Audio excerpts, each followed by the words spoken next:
This here is Backwoods Billy.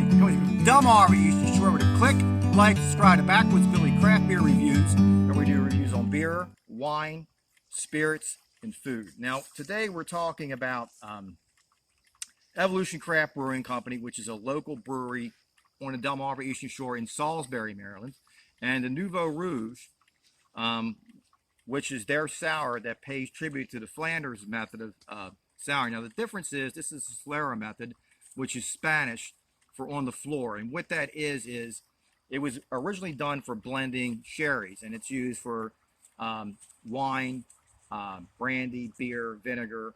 And the idea is you're going to blend different barrels of this stuff. Now, some of the barrels can be 2-foot tall fodders, they're called. They're huge.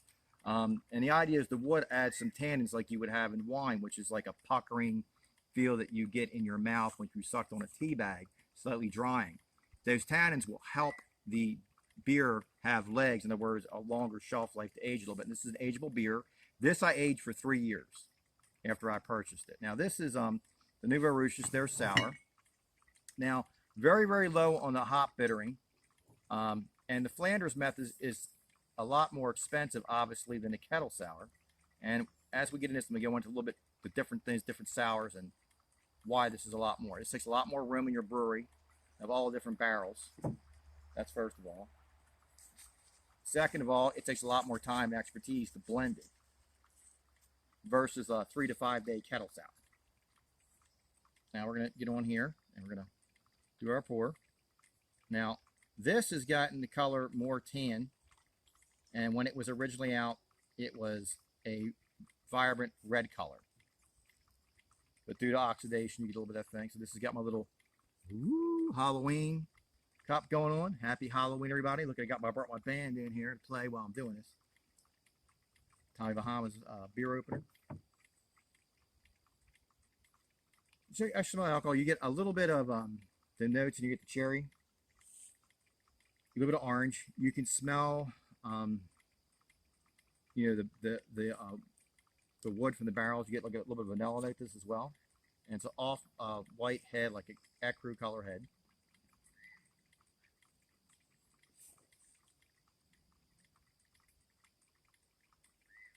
Tart.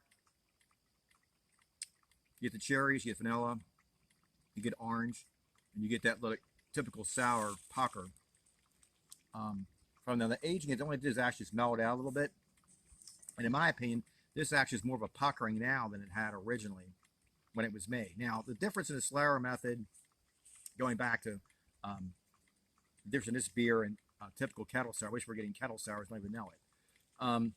A brewery can turn it out in 3 to 5 days. Now, a home brewer, you probably, the average home brewer cannot ferment that fast unless you have the conical shape brewing kettle, and the way it's pressured, it's going to ferment faster and better than something that we have. Also, when they get done, if they want to filter, they can drop the temperature, they can heat it, they can cool it, they can drop the temperature. Yeah, basically, like I said, you can freeze this down. The tanks can be heated or cooled, so they can take the tanks down to 31 degrees, which is below freezing. It freezes the yeast or the trub, and wine would be called lees. Basically, what you're going to do is when you freeze it out, it's in a big block, and then they can basically either filter this. Don't have to filter actually all that's off it, pour right out, and it'll run nice and clear. Now this is going to be the color of like a tawny port. You get a little bit of tawny color to it. You do have the nice red notes. You see the red through it, but you get a little bit of tawny notes to it. It's kind of like almost like an iced tea, that type of a effect of the color to it. So your IBU range is basically 10 to 25 on this. It's your international beer units, and they're late edition hops. So the hops we don't play much a role. You don't want the hops in the beginning of this because it's a natural preserver and almost like a disinfectant, I should say, more like an antibiotic. Basically, it's going to help prevent any bad bacteria happening in the beer. So it would interfere with the wild yeast production. So putting it at the end kind of prevents that from happening. So the beer to me is a Backwoods Billy 2 thumbs up from Evolution Craft Brewing, Evo as everybody calls them around here. And it's kind of like imagine a sweet tart. Sweet, and you get the puckering after, so it's not people think sour, like it's very, very bitter. And it's the Nouveau Rouge. And again, it's the Flanders method. It's more complex than the kettle, which is only 3 to 5 days. This is years. So typically you'd have like a 1 year, a 3 year, 6 year, whatever the thing is. If you're burning different, either yearly or every so many years, you're blending it, and the amounts are pulled off. So you have third of a barrel, whatever the amounts are, to get the desired result that you want. So it requires more space, more knowledge, more time for it to happen versus the kettle sour. So the kettle should be cheaper, and they're not. But when a brew your own, I'll show you. I'll put in there how to make your own yogurt, but I'll give you that off a website. I'm responsible for that if you utilize that versus buying the cultured yeast.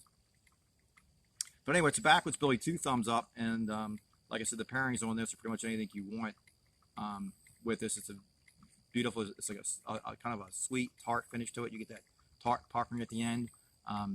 To me, sweet and heat, so I think they're really good pairing, and also something that's hot and cool go together. So with this, I would think like your Chinese food, your Thai food, but you could get away with doing pizza, like I said. You could do lasagna, anything you want that you like with this, you could definitely do. But that's just me, my personal preference on it.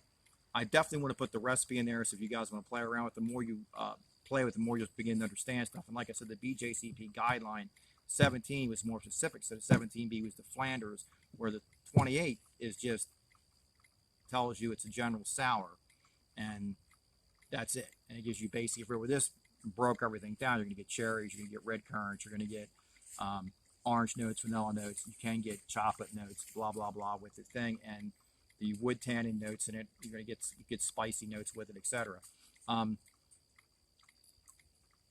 I would, if you could find this, definitely try it. And if you can't find this brand, try a Flanders method sour, and then try a kettle sour and see which one you like. Also, expand your horizon. Try some wine. Wine is not as expensive as some of the craft beers out there, and you get to broaden your horizon and try something else, and you might like it. I would say if you would probably start off with a white wine like a Moscato, it's a little bit sweeter, or a Riesling that's kind of not quite as sweet as a Moscato typically. Some are drier, some from like a Snifter will be more drier. From Germany, it's going to be sweeter. If you're going to go with a red wine, try a sweet blend. Red wines tend to have more tannins in them, and they tend to have, there'd be more of a drier wine, higher alcohol. So it's not a good wine to start. People don't like wine, probably start with it, they're not used to it, they don't like the tannin notes, or they don't like the bitter bite. And it's not really a bitter bite, it's the drying effect you get from the tannins. And it's like beer. Once you try a few times, you might like something as your palate changes you didn't like before. But anyway, Tobacco's Billy, 2 thumbs up on the beer. In my opinion, you can't go wrong. Have an awesome day, guys. Click like, subscribe.